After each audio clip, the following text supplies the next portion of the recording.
ప్రస్తుతం పార్లమెంటు సమావేశాల్లో బీజేపీకి సంబంధించినటువంటి కేంద్ర మంత్రి అమిత్ షా గారు భారత రాజ్యాంగ నిర్మాత డాక్టర్ బాబాసాహెబ్ అంబేద్కర్ గారిని ఎద్దేవా చేసినట్టు మాట్లాడడం, వ్యంగ్యంగా మాట్లాడడం, డాక్టర్ బాబాసాహెబ్ గారిని అవమానించేలా అనుచితమైన వ్యాఖ్యలు చేయడాన్ని మేము ఖండిస్తున్నాం. డాక్టర్ బాబాసాహెబ్ గారి పేరును 10 సార్లు తలిచే బదులు దేవుని పేరును 10 సార్లు తలిస్తే స్వర్గానికి పోతామని నువ్వు చెప్తున్నావు కదా.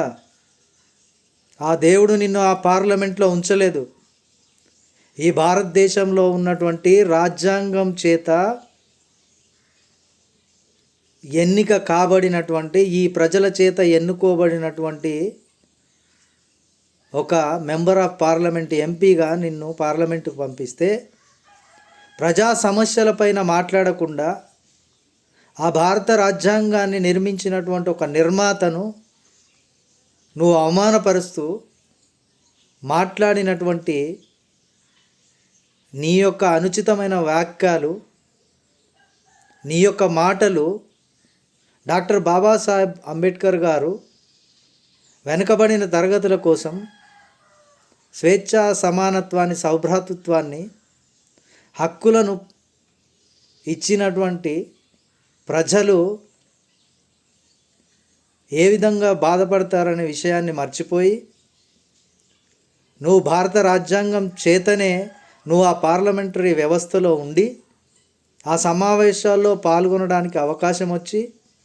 ప్రజల సమస్యలను పక్కన పెట్టి నువ్వు ఒక భారత రాజ్యాంగ నిర్మాతను అవమానిస్తూ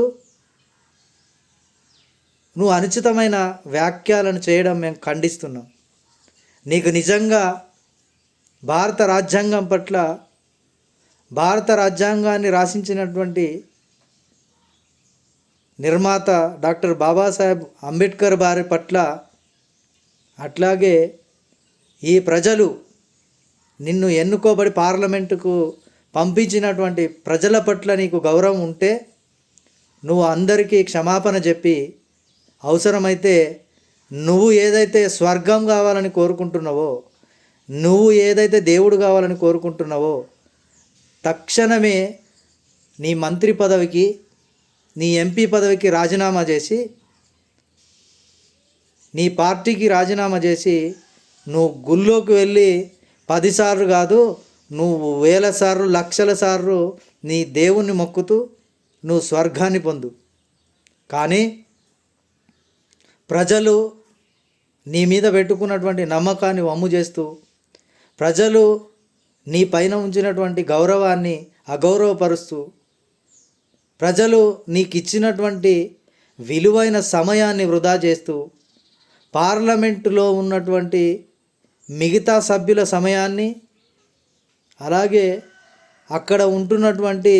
గౌరవ స్పీకర్ గారి సమయాన్ని, నువ్వు పార్లమెంటు వ్యవస్థ యొక్క ముఖ్యమైనటువంటి సమయాన్ని వృధా చేస్తూ ప్రజా సమస్యలు మర్చిపోయి మీకు కేవలం బాబాసాహెబ్ అంబేద్కర్ గారు, భారత రాజ్యాంగము, వెనకబడినటువంటి కులాలకు సంబంధించినటువంటి, నిమ్న కులాలకు సంబంధించినటువంటి ఎస్సీ, ఎస్టీ, బీసీ మైనారిటీల యొక్క ఐక్యతను దెబ్బతీసే విధంగా రాజ్యాంగాన్ని మారుస్తామని ఒకసారి, అలాగే వివిధ మతాలకు సంబంధించినటువంటి ఏ వ్యక్తి ఈ భారతదేశంలో ఉండొద్దు, కేవలం హిందూ మతమే మా ఎజెండా అనే విధంగా ఈ బీజేపీ ప్రభుత్వం, ఈ కేంద్ర ప్రభుత్వం ఒక మూస ధోరణిని, అలాగే ఒక అనుచితమైన వ్యాఖ్యలను ప్రతిసారి కరెక్టుగా ఎన్నికలు వచ్చే సమయానికి, అట్లాగే బిల్లులు పెట్టే సమయానికి చర్చల్లో పాల్గొనకుండా ఏదో ఒక తప్పుదోవ పట్టించేటువంటి అనుచితమైన వ్యాఖ్యలు చేస్తూ చాలా విలువైనటువంటి పార్లమెంటరీ సమయాన్ని వృధా చేస్తూ తప్పుదోవ పట్టిస్తూ నిజంగా ప్రజల శ్రేయస్సు కోరేటువంటి పాలసీలను కానీ ప్రజలకు కావలసినటువంటి సంక్షేమ పథకాలను కానీ అమలుపరచకుండా వాళ్లకు నచ్చిన విధంగా చేసుకునేటువంటి పాలసీల కోసం, అట్లాగే అందులో ఉండేటువంటి పార్లమెంటులో ఉన్నటువంటి ప్రతిపక్షాన్ని ఏ విధంగా అందులో పాల్గొనకుండా చేయాలన్న ఉద్దేశంతో దేశంలో ఉన్నటువంటి నిమ్న వర్గాలకు సంబంధించినటువంటి ప్రజల మధ్య విద్వేషాలను రెచ్చగొడుతూ చేస్తున్నటువంటి ఇటువంటి దుశ్చర్యలను మేము ఖండిస్తున్నాం. ఖచ్చితంగా ఇటువంటి ప్రక్రియ మళ్ళీ కొనసాగితే నీ ప్రభుత్వం ఖచ్చితంగా గద్దె దిగుతుంది. అట్లాగే భారత రాజ్యాంగ నిర్మాతను నువ్వు అవమానపరిచే విధంగా మాట్లాడినందుకు, భారత రాజ్యాంగాన్ని నువ్వు అగౌరవపరిచినందుకు భారత ప్రజలమైన మాకు, అట్లాగే భారత రాజ్యాంగ నిర్మాతకు క్షమాపణ చెప్పాలి. లేకుంటే ఖచ్చితంగా మీ పైన తిరుగుబాటు మొదలవుతుంది. మీ ప్రభుత్వాన్ని గద్దె దించడానికి ఏ బాబాసాహెబ్నైతే నువ్వు అవమానపరిచే విధంగా మాట్లాడినవో, ఏ రాజ్యాంగాన్ని అయితే తొలగిస్తా అని మాట్లాడినవో, ఆ రాజ్యాంగం ద్వారా,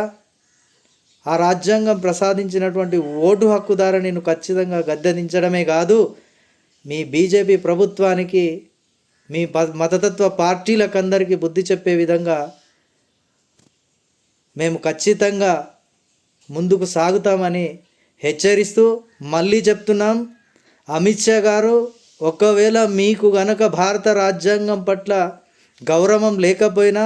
భారత రాజ్యాంగ నిర్మాత అయిన బాబాసాహెబ్ అంబేద్కర్ గారిని ఇంకొకసారి మళ్ళీ ఇటువంటి అనుచిత వాక్యాలు చేసిన ఖచ్చితంగా నువ్వు గద్దె దిగే వరకు, నీ మంత్రి పదవి రాజీనామా చేసే వరకు, నీ సభ్యత్వం,